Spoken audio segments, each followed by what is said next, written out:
righty, so we are now recording. All right, so what did y'all think of the reading? Those of y'all that did the reading last night. Since I only had about, let's see, how many actually turned it in? 5 turned it in last night. Turned in the assignment of reading and the questions. What did y'all think of the reading last night? I did it yesterday, but I just forgot to turn it in because I thought it was going to automatically turn in itself. But I did do it. Okay. Well, hold on just one second. Let me make sure. Let's see. No, it's not going to turn it in automatically because I don't have it set up as a quiz. But if you want to go ahead and turn them in right now, you can. That's totally fine. I'm not going to mark anything off for that. All right, let me see here.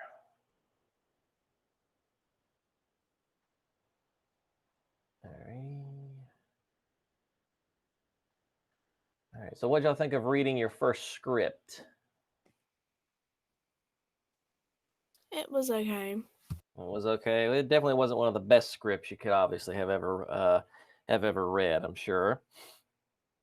Definitely not the most fun and engaging script, fun storyline, that's for sure. I can totally get behind that. Let's see. So was there? Let's see if there's anything else in here I can think of. I'm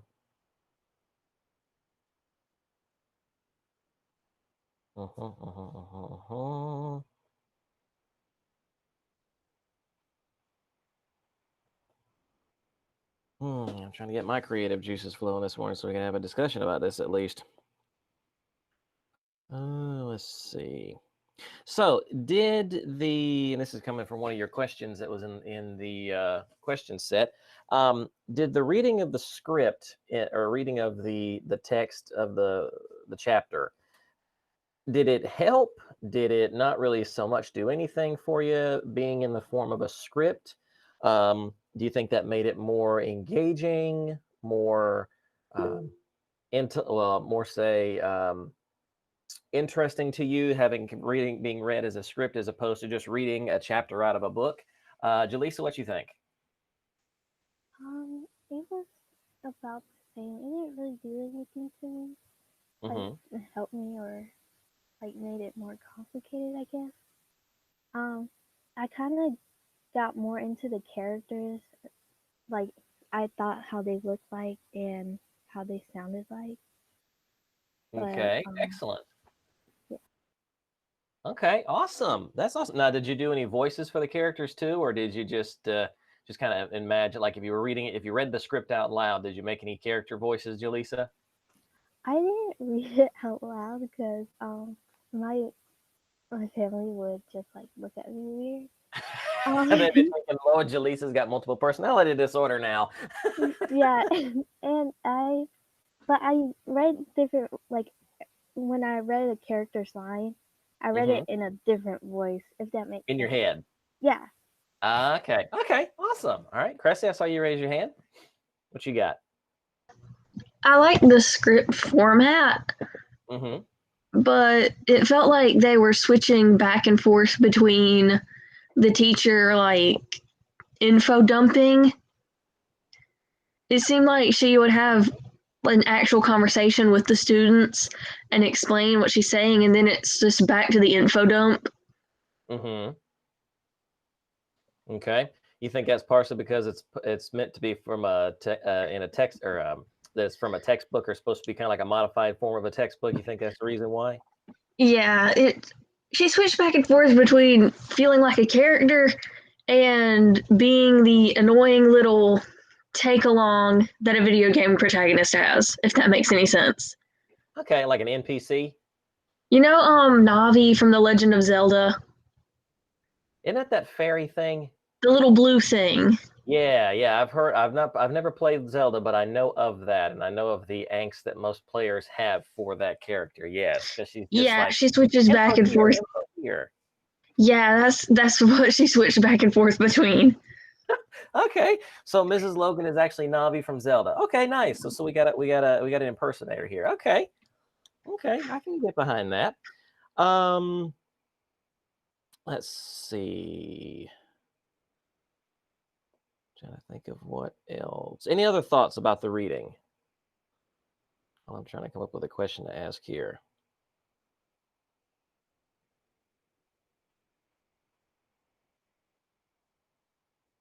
Okay, Cressy, did you read yours out loud? And if you did you come up with any special characters' voices each time you read a different character? I didn't read it out loud, but in my head, I tried to imagine different voices. Okay, good. For some reason, whenever I read Vanessa, I kept thinking of Vanessa from Phineas and Ferb. Let's see, wasn't she the blonde? No, she was Doofenshmirtz's daughter. Thank you. I've only seen bits and pieces of those episodes, but what I've seen, I thought it was a great show just from what's the platypus's name? Perry. Perry, thank you. I was thinking Barry, Larry, something, but I couldn't think of the P. Yeah, Perry the platypus. Thought that was, that's pretty funny. Reba, good morning. Good to have you with us today. Let me get your attendance changed over here. We are discussing, Reba, the reading that we did last night about the first and second chapter, or first and second lessons in this chapter. Reba. There we go. Oops. All right, cool. So that's taken care of. Nice.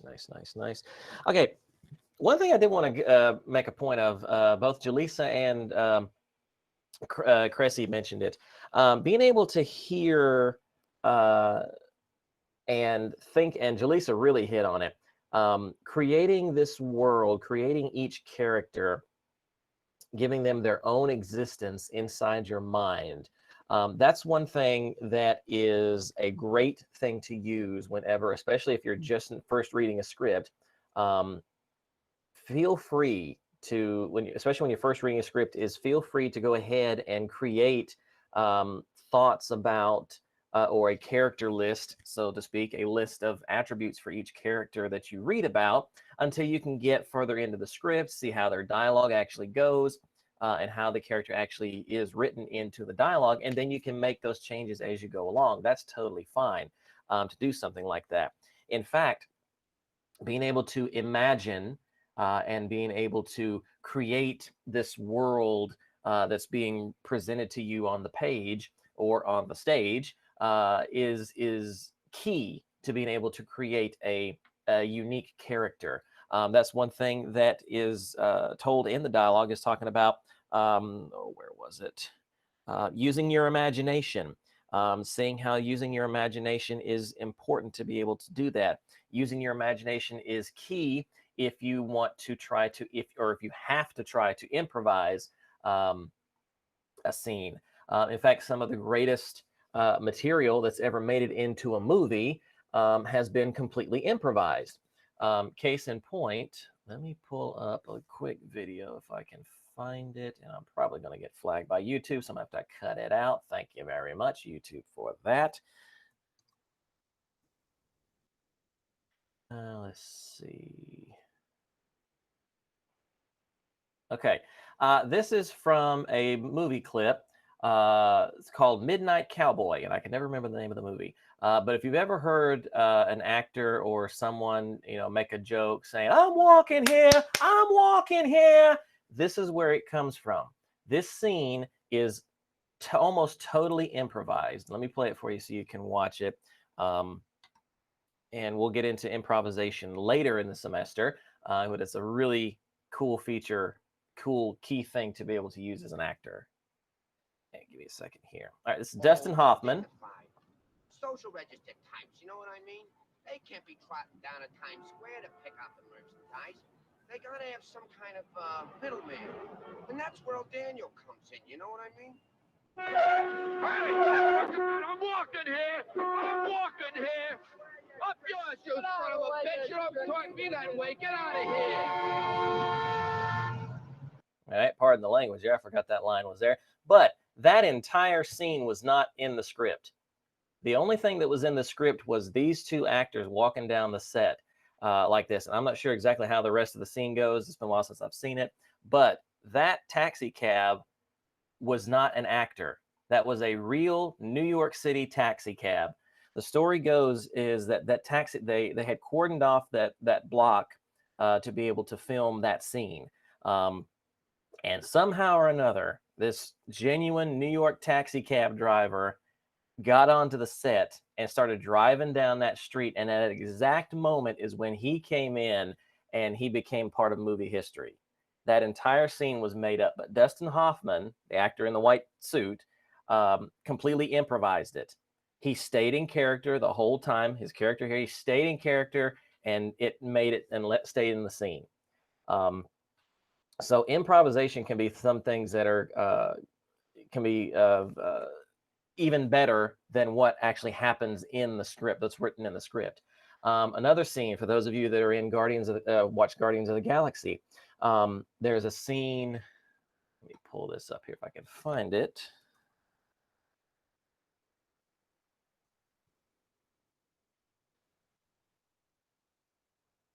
Let's see here.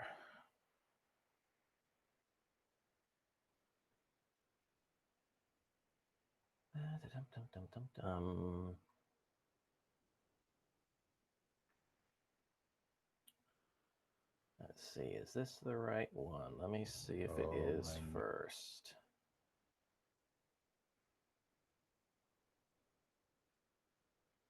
Nope, that's not the right one. But anyway, there's a scene where Peter Quill is holding the orb. He's holding the Infinity Stone that he didn't even know he had in his hand.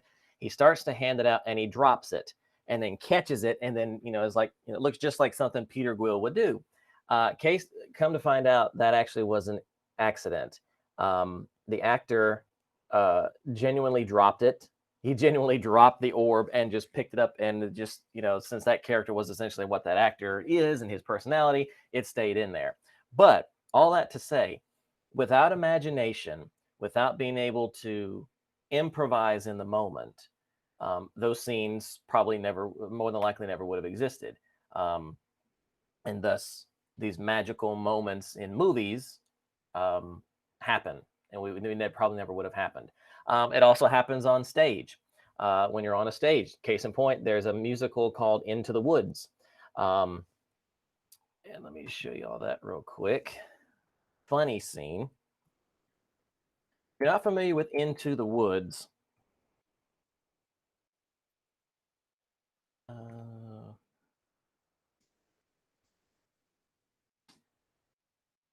you have mentioned it and the anatomically correct werewolf. Cressy, you're not supposed to say anything. I want y'all to find that out on your own. Now you've ruined it. Well, you didn't warn me. I didn't think I had. Well, actually, I should have thought of that coming from you. No offense, Cressy, I love you, but it's sleepy. It's bedtime. It's bedtime. I know you're not fully awake yet. There we go. I'm not going to be fully awake for like the next hour. Oh, anyway, you'll see that, I'm sure at some point you'll see this whole musical. But musical Into the Woods, it's a combination of different fairy tales. It's a combination of Cinderella, the Baker and His Wife, Jack and the Beanstalk. Red Riding Hood. And I think even Snow White or Sleeping Beauty shows up. Snow White's mentioned in it every once in a while. But anyway, they're all going into the woods to try and find their wish. And with Jack and the Beanstalk, he has his cow. He's trying to sell the cow to get the magic beans, or he sold the cow for the magic beans. This is a stage play performance of it. I'm not sure exactly where it is or who the company that actually put it on. But this is a case where something fails and you got to go along with it. So enjoy.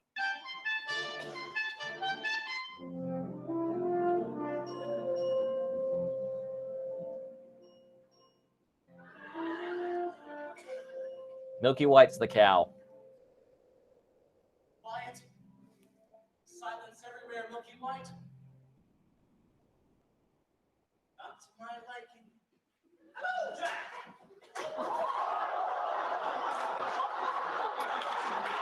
Obviously, that wasn't supposed to happen.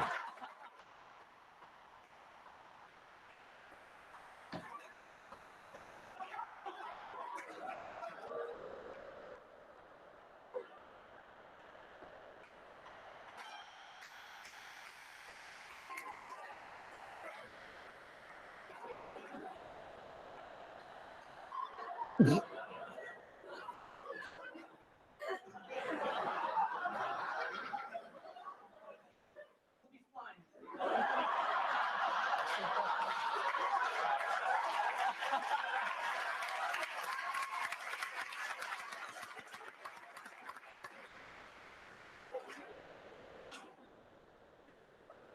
did you know my name? First night at dinner, I seem mysterious. I want to explain I am nothing serious. Say that again? You might have been there long ago, taking more time. No, sir. Is that the truth? You see, now I was just resting. How much are you asking for the end? No less than 5 pounds, sir. Oh, now, Jack, why such a sum? My mother told me. Your mother? A boy your age? Are you be lucky to exchange that now for a sack of beans? I don't know about that.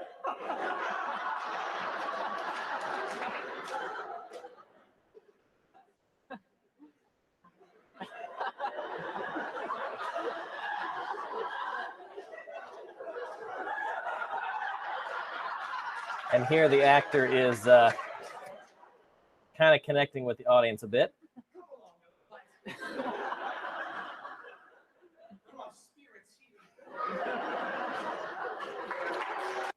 So obviously that was not supposed to happen, and the actor kind of had to improvise. He had to use his imagination to come up with a way of covering for what happened, and then keeping the show going. So all that to say, imagination, dreaming up ways of making things happen is critical, even in theater, especially when something goes horribly wrong. Okay. Road snack. Do what, Cressy? Road snack. He could have just picked up the leg and been like, "Oh yeah, I'm gonna take this home." Oh. Just in case I get hungry. Oh yeah.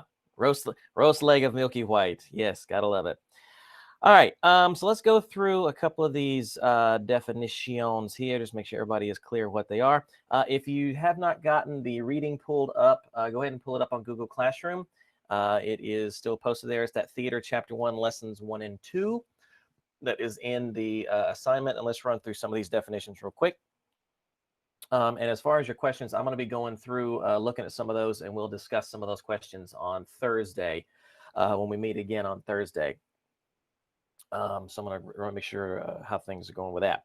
All right. So if you have your reading pulled up, raise your hand and I'll have you read some of these definitions on here. First one to get to raise their hand and have a definition ready to read gets a digital dum-dum. Whoop, who we got here? Jalisa. Jalisa gets the dum-dum.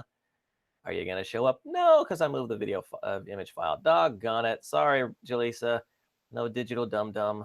I got to get those back on here. All right, Jalisa, if you will, look on lesson 2 and read me the definition of drama. A story written to be played out on the stage. Story written to be played out on the stage. So drama, it's a generic term, general term that covers, anything that happens, stage play, musical, short story, monologue. So anything that happens, a story that's written to be played out on the stage in front of an audience. All right, nicely done. All right, theater arts. Who wants to take theater arts?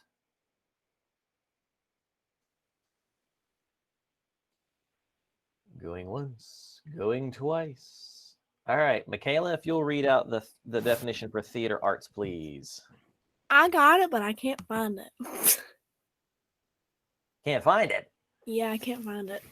Okay. Look on Google Classroom. It's on there. Look, if you have to, just pull up the assignment, and you can pull up the document that way too. I'm on it, but I'm on the document. Oh, you can't find the word. Yeah. It's on page 3. Okay, hold up. Yeah, it's under lesson 2 and introduction to theater. It'll say page number 7. It's actually written on the page, but it's the physical page number 3. Okay. I'm reading Theater arts. Okay, hold up.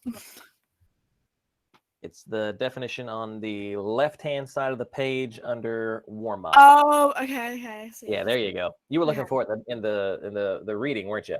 Yeah. Okay. Theater arts. The term used to cover all parts of training or instructions in the field of theater. Yep. Theater arts. Yep. Term cover all parts of training and instruction in the field of theater. So this class is a form of it's a variant under the term of theater arts. We are learning all about the theater, or beginning to.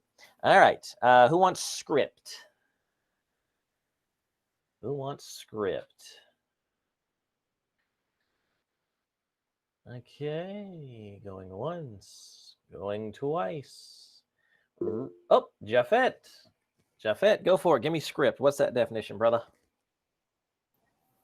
A written copy of the dialogue that the actors will speak. Written copy of the dialogue the actors will speak. Now, do actors have their scripts on stage when they're performing? No. No, they don't. So scripts are there for rehearsals. Scripts are only there for rehearsals and learning the dialogue. They are, I won't say never used on stage, but 99.9999999% of the time, they are never used on stage. There is an instance a couple of years ago where a group of actors put together for some fundraiser. I don't remember exactly what it was for, but they put together a fundraiser where they were reading out this script. But it was literally just put together. There was no rehearsal. It was very impromptu. They put it together, and and it was televised, but they were reading the scripts as they were on the stage. In that case, that was the way it was intended to be. That was, I can't remember exactly how the director that talked about that, the reasoning why it was for that, other than they just didn't have the time to produce it, to practice it, and to memorize it, because it was such like, we need to do this now. Okay, here's actors, get them in here. And it was very, very rushed. But the reason why the scripts are not used and all actors are delivering their dialogues from memory is because that script, having that piece of paper out there, is a complete disconnect for you, the audience, watching the show. It takes you out of the moment. It takes you out of the world. So if you are watching, let's say, for example, you're watching something on TV, okay? And it's easier to kind of describe if you're thinking of watching TV on one of the old, if you ever go to your grandparents' house, or, oh, I can't believe to say go to your grandparents' house to watch one of these, one of the big old huge TVs that's a big glass screen, big heavy things that have the glass tubes in them. That's kind of a better way of seeing it, envisioning it outside of the theater stage. But if you're looking at that television, that old TV set, you think of the glass that's showing the image on it as a window viewing into another world, okay? A whole new dimension, a whole new world, not to quote the song, but a whole nother dimension where you're able to view, punch a hole through the universe and see what's happening in these characters' lives. If that person were just simply there reading that, obviously it's imaginary. You have to use your imagination to envision that and envision yourself watching these people in this world.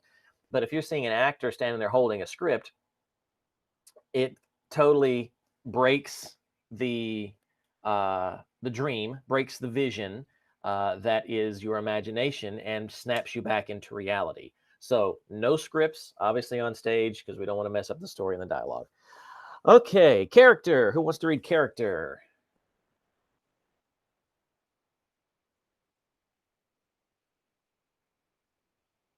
Going once. All right, Jaleesa, go for it. Give me character.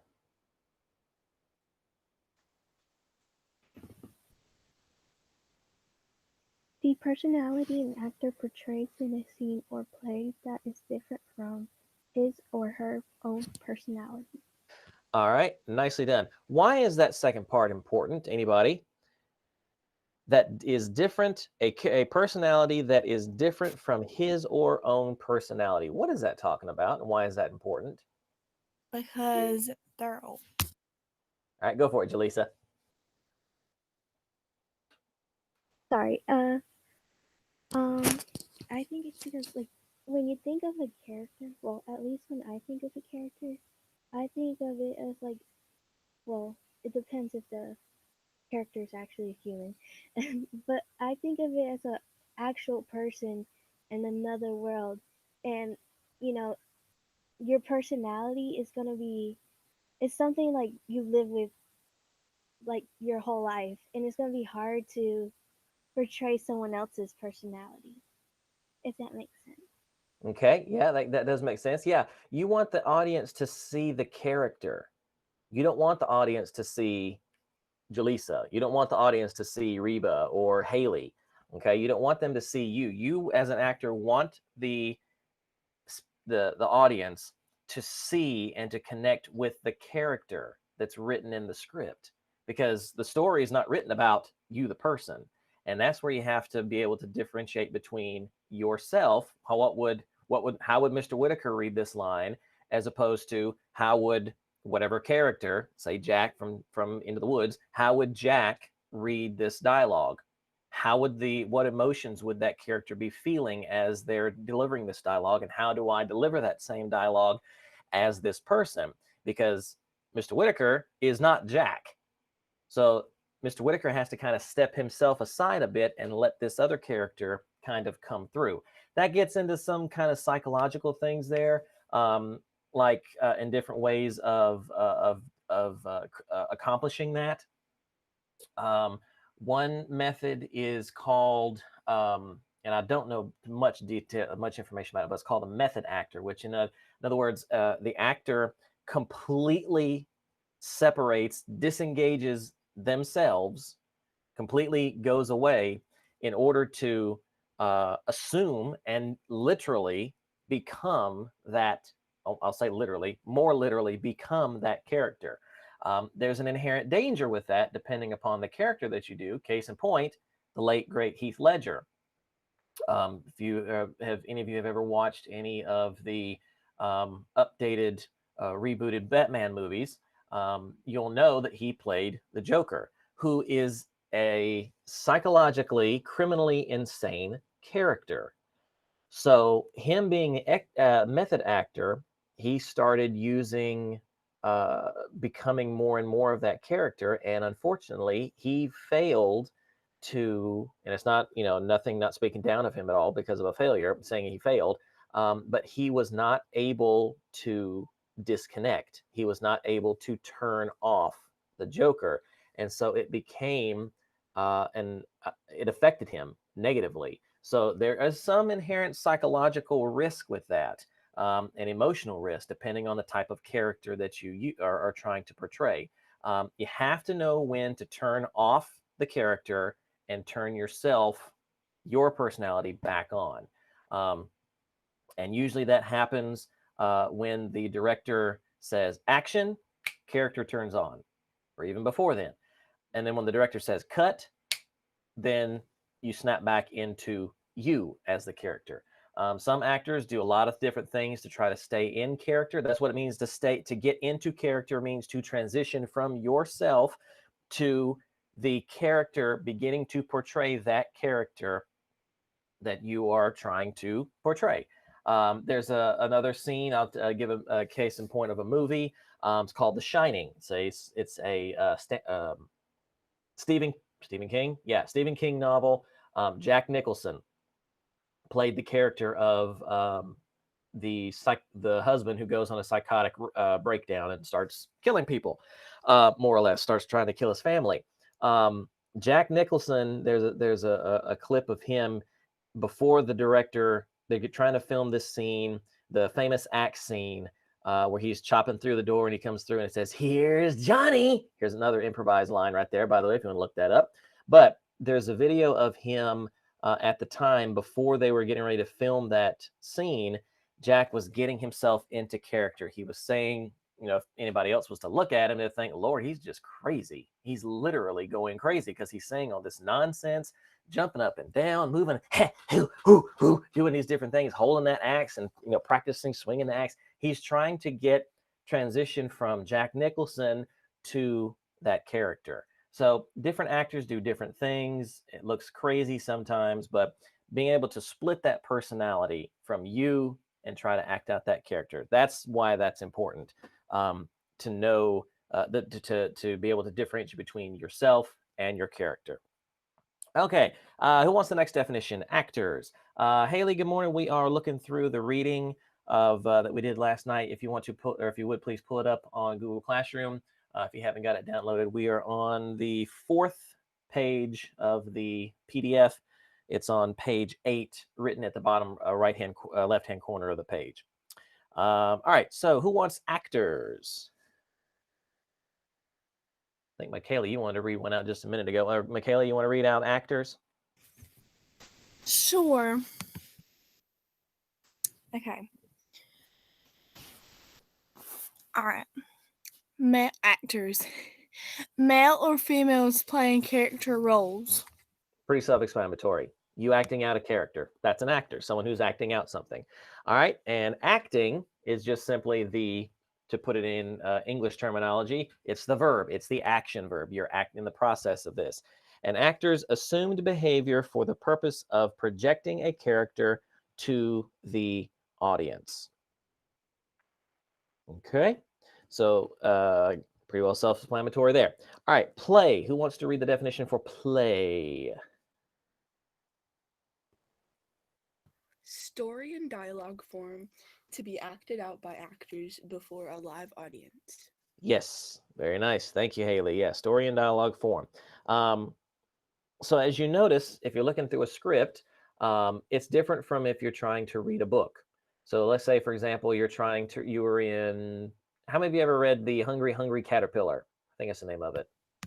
A Very Hungry Caterpillar. Okay. All right. So reading that story is different, and the way it was written is written differently than reading a script, because reading a script, it's written out to be read and spoken aloud as if it's a person reading it and a person speaking it. So that's why that's different than, say, a book, a novel, and a play, the story of the play. Okay, dramatic sequence. Who would like to read dramatic structure, not sequence, dramatic structure?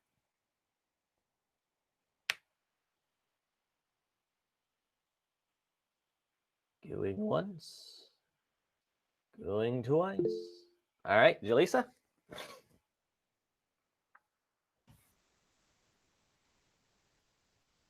A special literary style in which plays are written. Yes, special literary style in which plays are written. Very nice. Yes, so that's plays are a form of dramatic structure. So it sounds like it says here in the reading, it says this style is different from the way a short story, a novel, or a poem is written. And it goes in to talk about the play. Play is the talk or the conversation between two or more characters is called the dialogue. So this was the next definition, the conversation between the actors on the stage. So if you ever hear me saying, continue on with the dialogue, that's meaning continue on with the reading of the script, continue on with your dialogue, because it's literally just a written out conversation is what a script is in its most simplest form. All right, playwright. Who'd like to read playwright?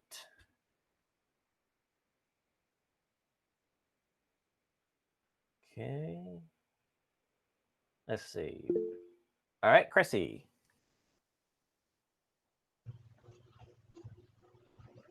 The author of a play. Yes, one who writes the plays. Playwright. That's what it means. Person who writes the plays. Easy peasy lemon squeezy. Okay. Let's see. All right, let's skip down a couple more pages here. And who wants to give me the definition for filmed? Filmed.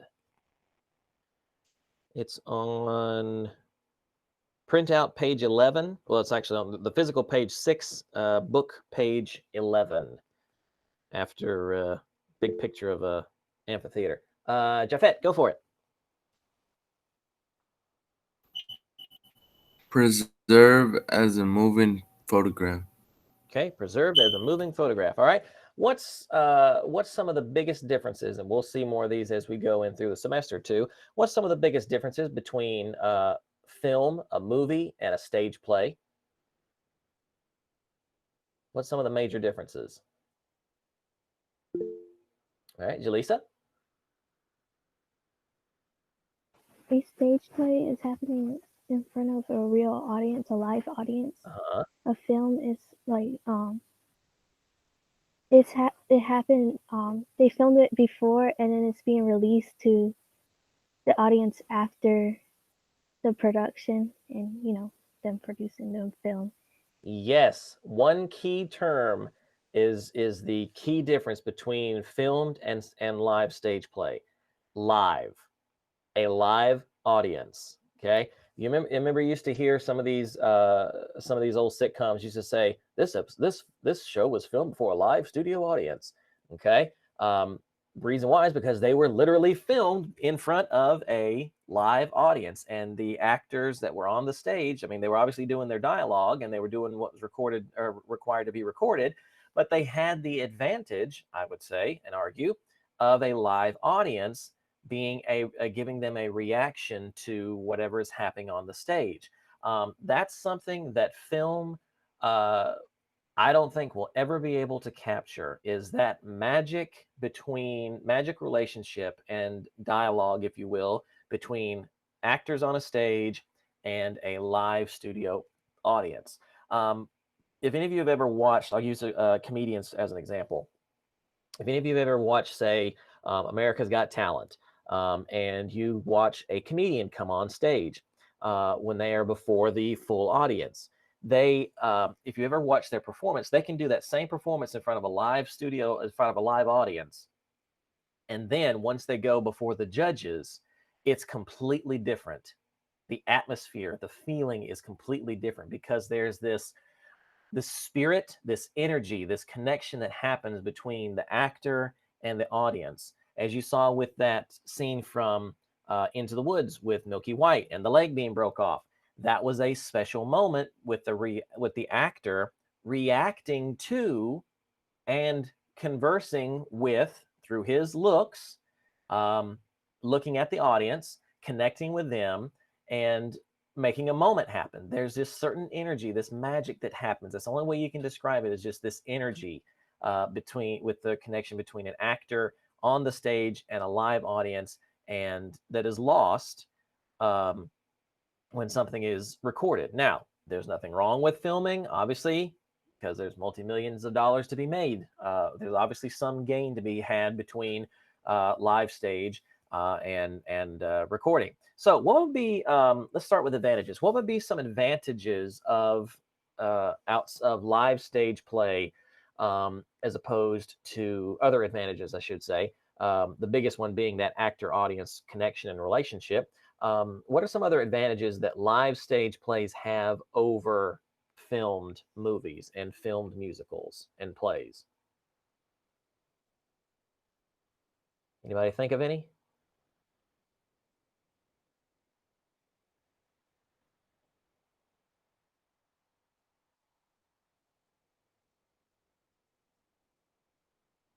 Any other advantages you can think of?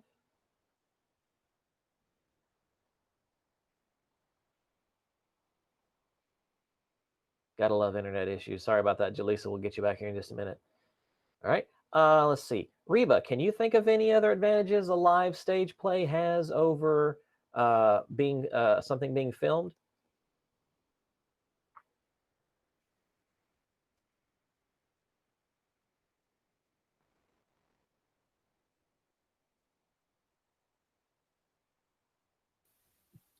Mr. Whitaker, Yes. my computer kicked me out of the meeting. I Could saw you that. Yeah. were you asking a question?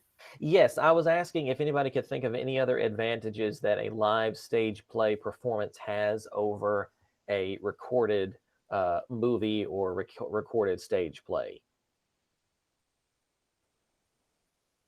I think it would. I only thinking of like disadvantages.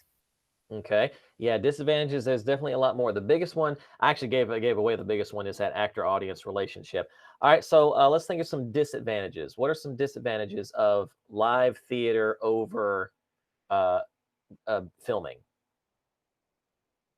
All right, Jaleesa, go for it. If you make a mistake, like you said, they could improvise, but if you're filming it, you can just edit it or like retake the scene. Yep, you can retake the scene, most definitely. If a mistake is made, you can cut, edit, do it again, take it out. Never happened.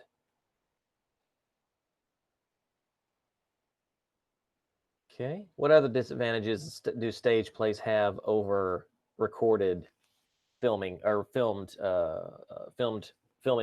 productions? That one definitely being the biggest one.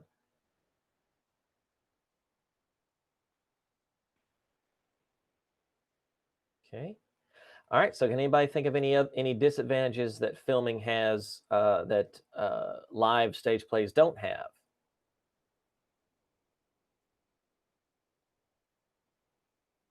Or anything else related to that? The compare and contrast between the two. All right, Jaleesa, what's one you can another one you can think of?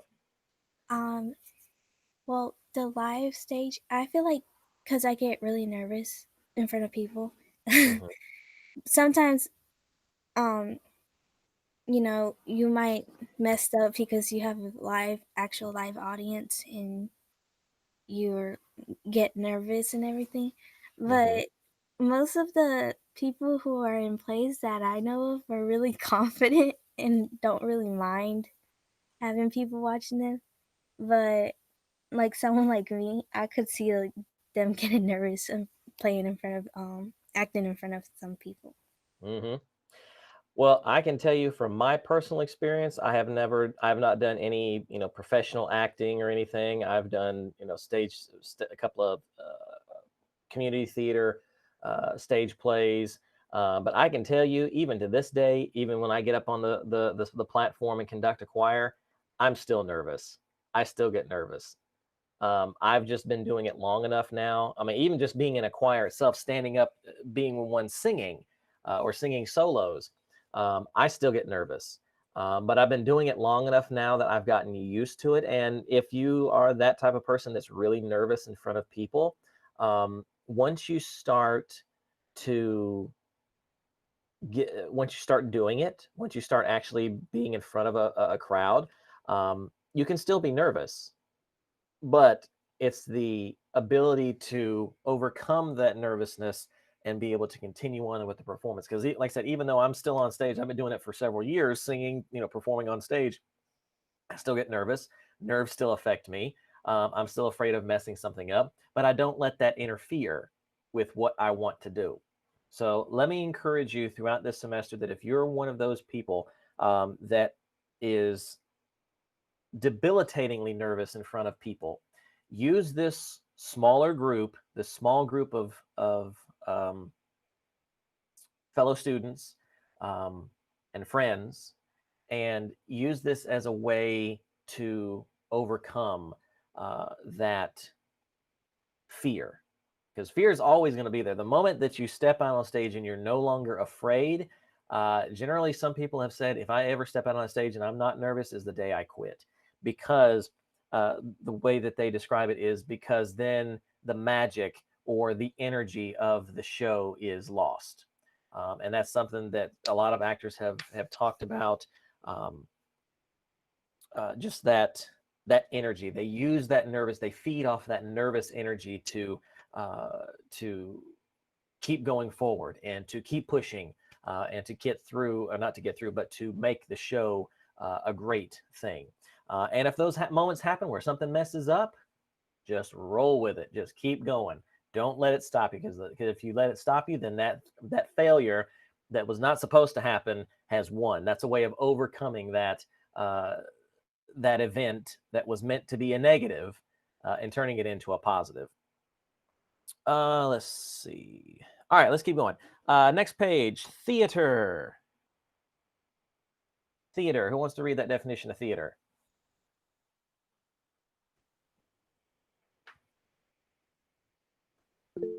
All right, Michaela, go for it.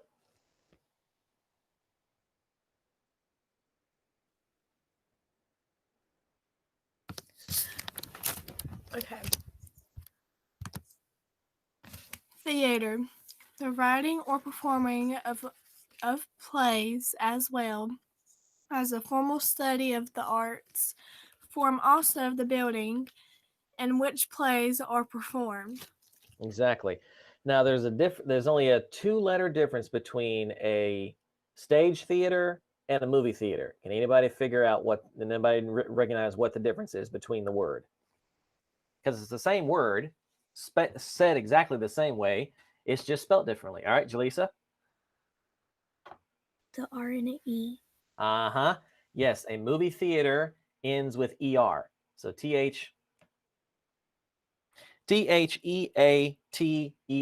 That's a movie theater. And then the acting theater, you switch the R and the E. So it ends with an E. So that's the theater, as we would say with a British accent. We're going to the theater, which means you're going to go see a stage show. And if we're going to go to the theater, we're just going to go to the movies. All right, so that's the difference there. All right, ritual. Who wants ritual? All right, Jaleesa, go for it. Repeated action that becomes a custom or a ceremony. Okay, why would we need to know about ritual in theater? Why is that important?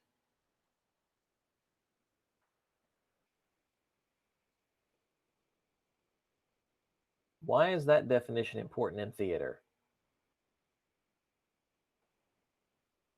Or even in music?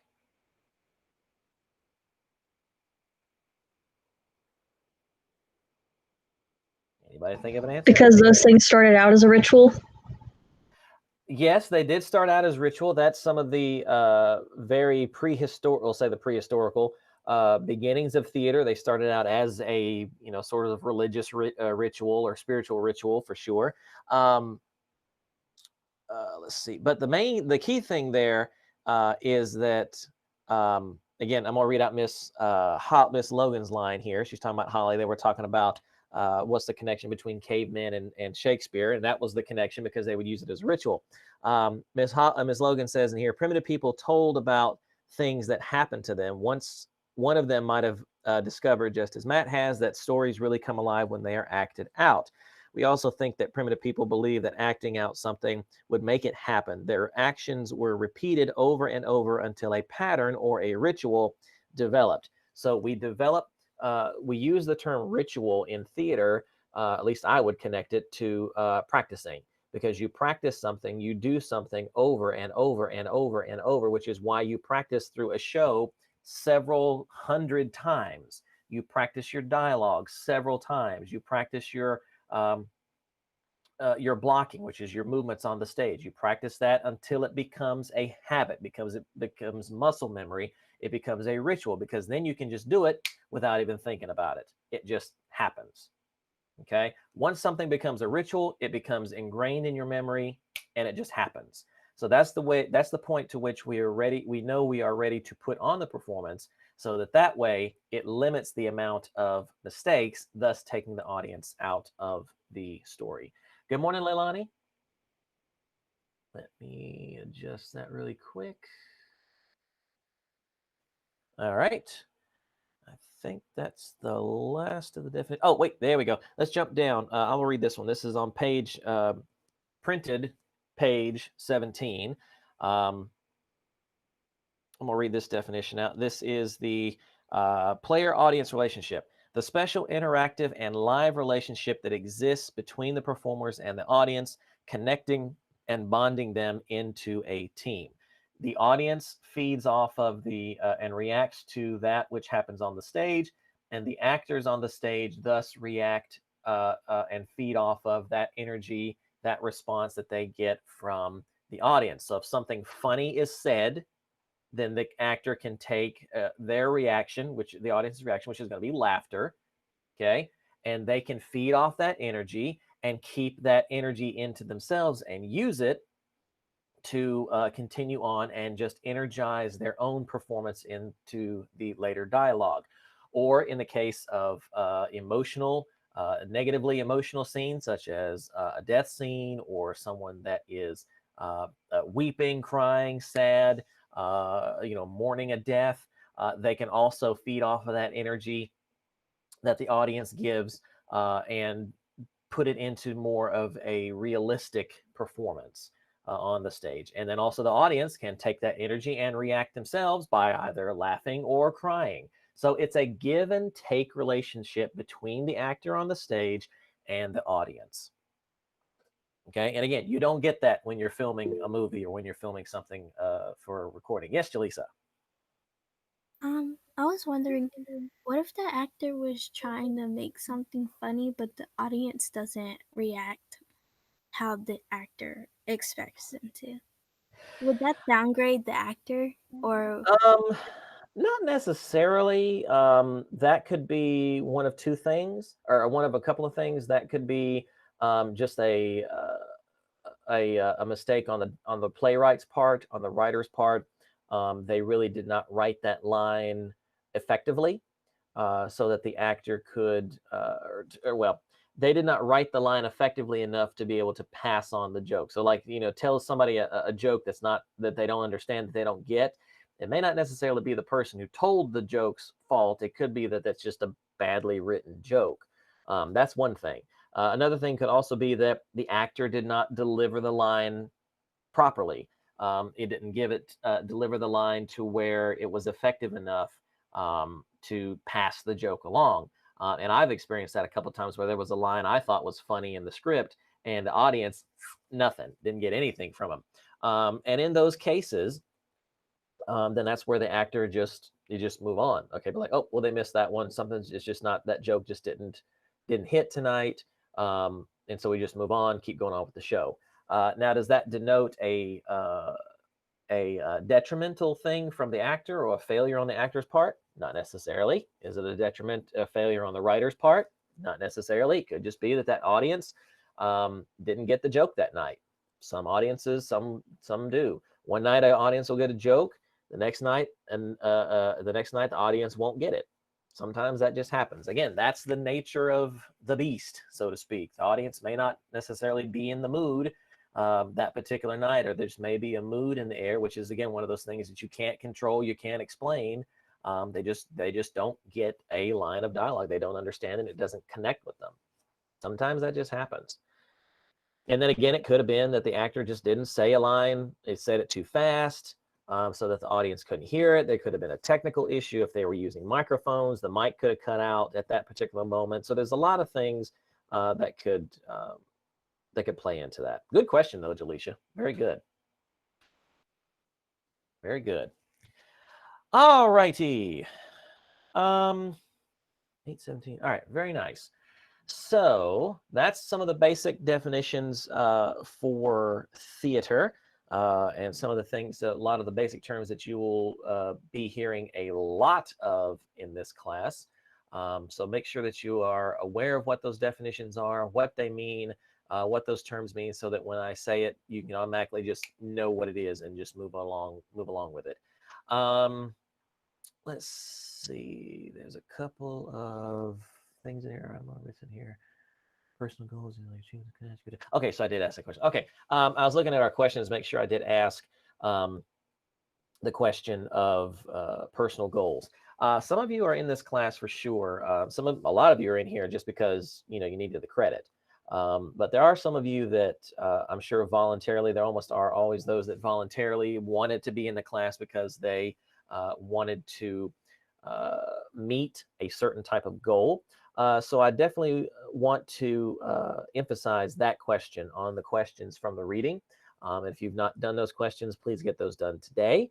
Fill those questions out, especially the very last question. What are your goals for this class? What are your personal goals? I want you to make a goal. Make a goal for this class beyond just getting an A. Okay, everybody's got that goal. Yeah, I want to pass this class. That's a given. Okay. Give me something more. Give me something that is your goal and your goal only. If that is to try to be a better speaker in public, that's a goal. If it's to overcome your fear of stage fright, that's a personal goal. If it's to overcome your fear of being, or just a goal of wanting to learn more about drama, that's a personal goal. Give me a personal goal, or you can give me more than one personal goal if you want to, but I want to see these goals so that I can help you help you to achieve that goal by planning lessons accordingly to try and help you to reach those goals. Plus, it just helps me to get to know you better as a person. So make sure that you get that last question answered for me in the questions. Again, there's 15 total questions, and they're all short answers. So make sure that you are aware of that. I try to make them go along with the reading as much as possible. There may be one or two that kind of bounce around as far as with the order of the reading. So just be prepared for that. All right. And what questions do you have? What comments do you have about this getting to know you section here?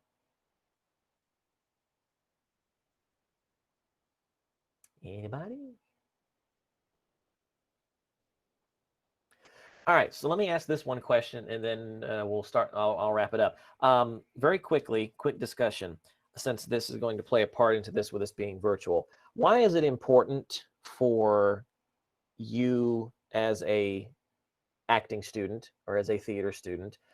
Why is it important to be a member of a group in a theater? Why is that important?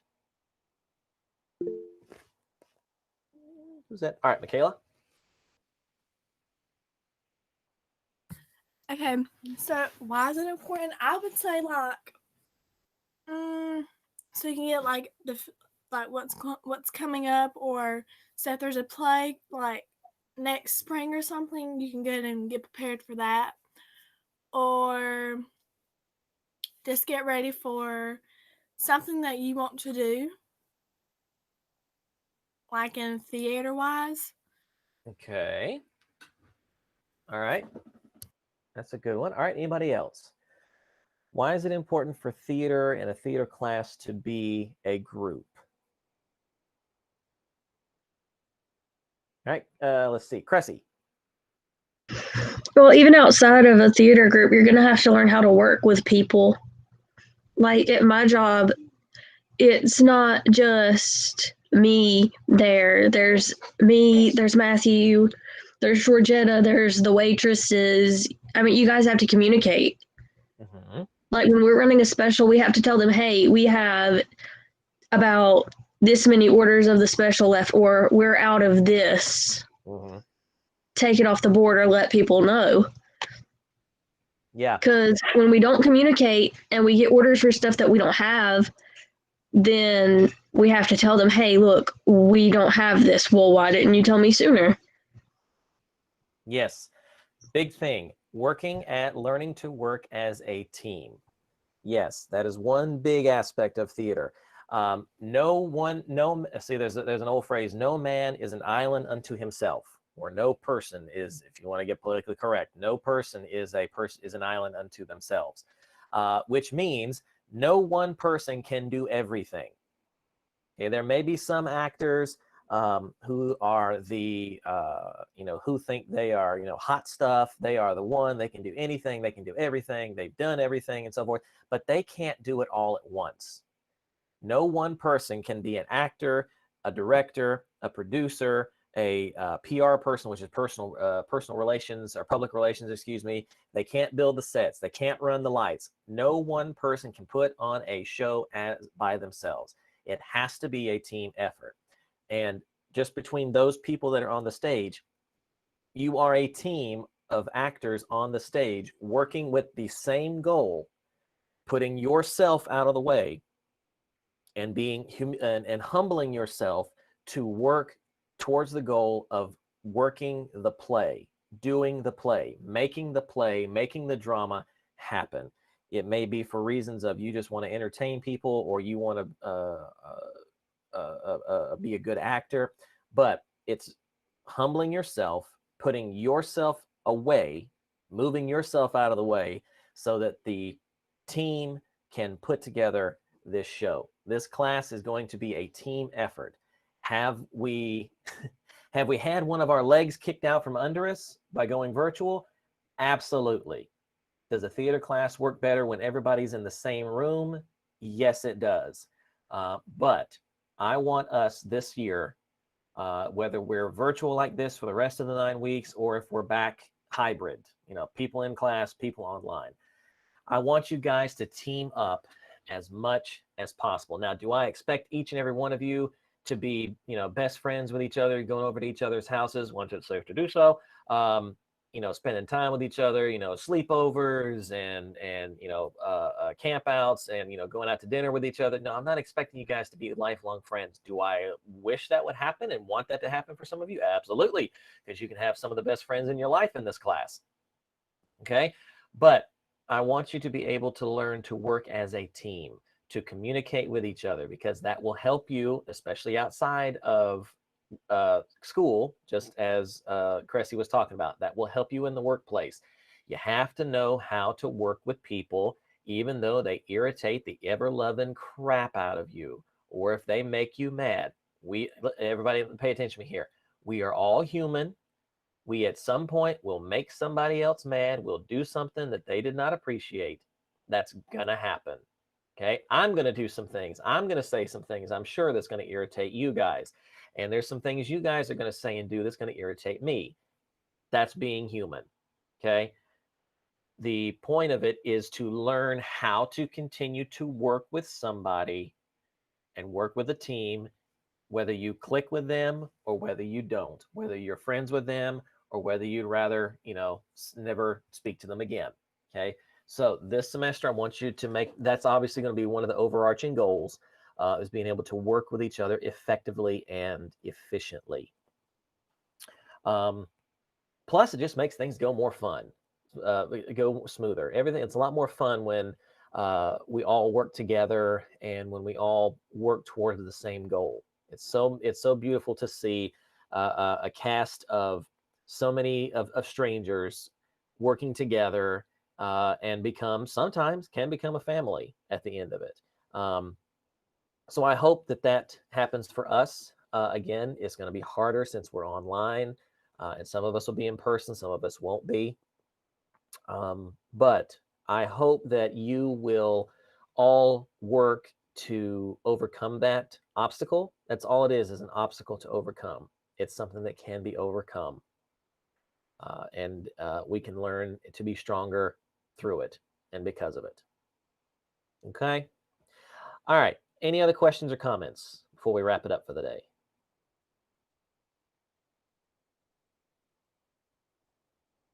No, sir. Okay. All right, guys. So tomorrow is remediation day. So if you want to make up some absences, some of you already have a couple of absences or more than 4 absences under your belt. So if you need to make up an absence, you can sign in that form that's on the Google Classroom if you want to, and we'll be online. I'll be online for that. So it's asynchronous day tomorrow. So again, you can sign up during a time during this class block. So from y'all, it'll be 7:15 to 8:30. Okay. All right. I'm going to cut off the recording.